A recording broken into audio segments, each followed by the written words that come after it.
السلام علیکم ورحمۃ اللہ وبرکاتہ۔ محترم ناظرین، استقبال ہے آپ کا ہمارے چینل الہند اسلامک ٹیوب پر۔ آج جو منظر اور جو ویڈیو آپ حضرات کی خدمت میں رکھنے والے ہیں، ایسا منظر شاید ہی آپ نے پہلے کبھی دیکھا ہو، اگر دیکھا بھی ہوگا تو بہت ہی کم دیکھا ہوگا۔ جی ہاں ناظرین اکرام، کیونکہ دنیا میں جس شخصیت کو اہمیت کی نگاہ سے دیکھا جاتا ہے، اکثر دنیا والے یا تو مالداروں کا استقبال کرتے ہوئے آپ حضرات نے دیکھا ہوگا، یا کسی اداکار کا، کسی ہیرو کا، کسی ایکٹر کا استقبال اور ویلکم کرتے ہوئے دیکھا ہوگا، یا کسی سیاستدان، کسی پولیٹیشن کا ویلکم کرتے ہوئے آپ نے دیکھا ہوگا۔ لیکن ناظرین اکرام، الحمدللہ امت مسلمہ میں آج بھی کچھ ایسے مخلص لوگ موجود ہیں جو دل و جان سے علماء اکرام کی، صلحاء کی، بزرگان دین کی اور نیک لوگوں کی دل و جان سے محبت کرتے ہیں، اور ناظرین اکرام ان کے اپنے ہاں تشریف لانے کو باعث افتخار، باعث فخر سمجھتے ہیں۔ ایسا ہی کچھ منظر آج 24 فروری 2022 مہاراشٹر میں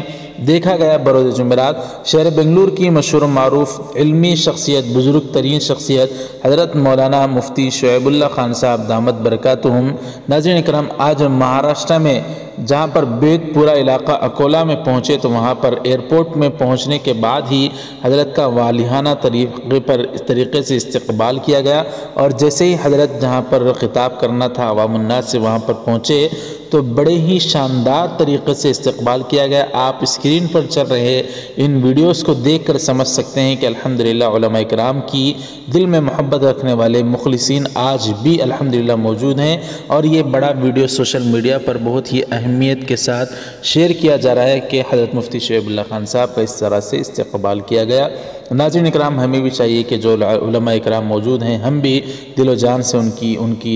کی محبت اپنے دل میں بسائیں اور ان کی خدمت میں اپنے آپ کو پیش رکھیں، اس لیے کہ علماء اکرام اللہ والے ہوتے ہیں۔ پتہ نہیں ان کی دعا میں اگر ہمارا نام بھی شامل ہو جائے تو انشاءاللہ امید ہے ہماری دنیا و آخرت کامیاب ہو جائے گی۔ اللہ تعالیٰ سے دعا ہے اللہ تعالیٰ ہمارے تمام بڑے علماء کابرین کی عمروں کو دراز فرمائے اور ہمیں ان سے مستفید ہونے کی توفیق نصیب فرمائے۔ بہت ہی پیارا ویڈیو، آپ کو کیسا لگا ناظرین اکرام ضرور کمنٹ کر کے بتائیں۔ علماء اکرام کی چاہے بڑے ہوں، چھوٹے ہوں، حفاظ ہوں، اپنے مسجد کے ائمہ ہوں، ہمیں ان کی قدر کرنی چاہیے اور ان کی محبت ہمیں اپنے دل میں بسانی چاہیے، اور ان کی جہاں تک ہو سکے ان کو فائدہ پہنچانے کی اور ان کی خدمت بجا لانے کی کوشش کرنی چاہیے۔ والسلام علیکم ورحمۃ اللہ وبرکاتہ۔